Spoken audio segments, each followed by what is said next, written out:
Belgrade, avec mon ami Jovan Palalic qui nous accueille, qui nous présente ce monument construit pour rappeler l'amitié franco-serbe, la vieille amitié franco-serbe, très profonde. Et ce monument qui porte l'inscription « Aimons la France comme elle nous a aimés ».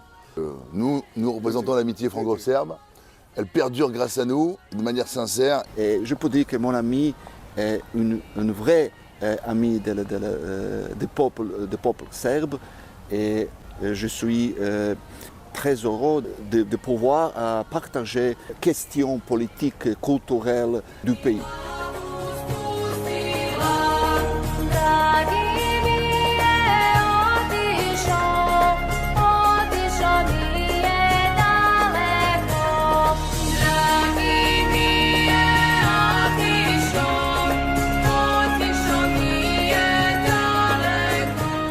Voici au sein de ce magnifique Parlement où j'ai eu la chance ce matin de rencontrer trois belles personnalités. D'une part le ministre Popovic, ministre des Nouvelles Technologies et de l'Innovation, puis M. Dragoun, président du Parlement du Kosovo serbe, et puis enfin Mme Sandra Bosic, présidente de la commission en charge des relations notamment avec l'Union européenne. Donc nous avons évoqué bien sûr leur statut de candidat à l'adhésion au sein de l'Union européenne, statut par lequel l'Union européenne profite pour mettre la pression, voire faire du chantage auprès de la Serbie, lui demandant de rompre ses relations avec la Russie et leur demandant également de reconnaître l'indépendance du Kosovo. Nous pouvons comprendre la difficulté bien évidemment et le refus catégorique qui est la position de la Serbie qui a connu les bombardements dans les années 90, la Serbie qui a connu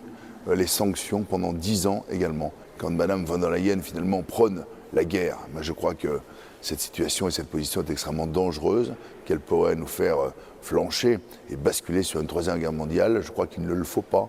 C'est la solution de la négociation qu'il faut toujours favoriser, qu'il faut toujours prioriser. Et peut-être que les Serbes, parmi d'autres, pourraient être des interlocuteurs que Vladimir Poutine écouterait et peut-être qu'ils pourraient être ceux par qui une solution de négociation, une solution de paix pourrait arriver. Je le souhaite pour l'équilibre et la paix en Europe.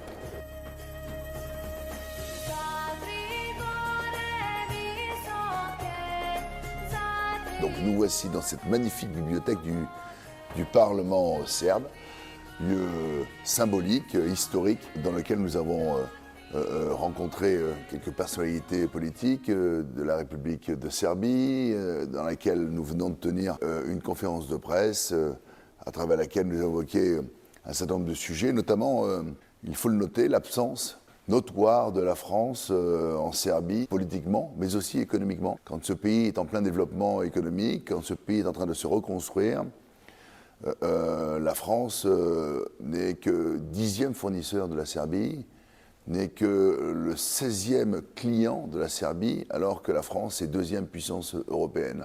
La Belgique est mieux placée que nous, l'Italie est mieux placée que nous, et l'Allemagne rafle la mise en quelque sorte. Donc c'est une interrogation en effet que je formule. Pourquoi nous avons aussi peu de présence de la part de nos acteurs industriels et économiques? C'est un sujet que nous avons abordé notamment avec les différentes rencontres auxquelles j'ai pu assister.